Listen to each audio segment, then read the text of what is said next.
28 মে রাত 10টা। বাড়ি ভাড়া নেওয়ার কথা বলে গাজীপুরের টঙ্গীর 56 নং ওয়ার্ডের একটি বাড়িতে প্রবেশ করে একদল যুবক। পরে বৈষম্য বিরোধী ছাত্র আন্দোলনের নেতা পরিচয়ে বাড়ির মালিক আবুল হোসেনের কাছে দাবি করা হয় 20 লাখ টাকা। ভুক্তভোগী পরিবারের অভিযোগ, এই ঘটনায় নেতৃত্ব দেন বৈষম্য বিরোধী ছাত্র আন্দোলনের টঙ্গী পূর্ব থানার সদস্য সচিব আকাশ খান। এ সময় নগদ 26,000 টাকা ও পরে 5 লাখ টাকা দেওয়ার শর্তে চলে যান অভিযুক্তরা।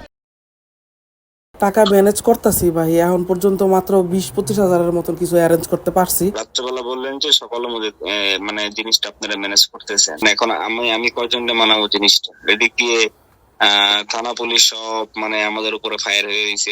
এখন তাদের তো মনে করেন মুখ চুপ করানোর জন্য আপনি তো বুঝেনি।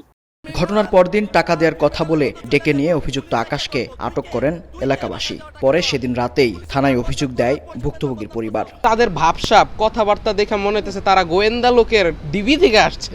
আয়সা লিটারেলি আমাদেরকে খুবই বাজেভাবে হেনস্থ করছে। 26,000 টাকা ওদের দিলাম, পরে আমাদের মনে নাই যে 26,000 টাকা, 6,000 টাকা উপর থেকে আনছে আমার ভাড়াটিয়ার কাছ থেকে, আর 20,000 টাকা দিছি। আপনার নামে তো 4টা মামলা আছে, 4টা মামলায় তাইলে 5 লাখ করে 20 লাখ টাকা দিলে আমরা এই জিনিসটা পুরোটা সর্ট করতে পারবো। বৈষম্য বিরোধী নেতারা বলছেন, এই ঘটনায় জড়িত কারো দায় নেবে না সংগঠন। যদি এই ক্ষেত্রে হচ্ছে যে আপনারা যে অভিযোগটা দিচ্ছেন এটা যদি প্রমাণিত হয়, তার সাথে আমরা কথা হচ্ছে, যদি এটা প্রমাণিত হয় তার বিরুদ্ধে সাংগঠনিক ব্যবস্থা নেওয়া হবে। পুলিশ বলছে অভিযোগ প্রমাণিত হলে ব্যবস্থা নেওয়া হবে। অভিযোগটা আমরা পেয়েছি, আমরা আইনগত ব্যবস্থা প্রক্রিয়াধীন আছে।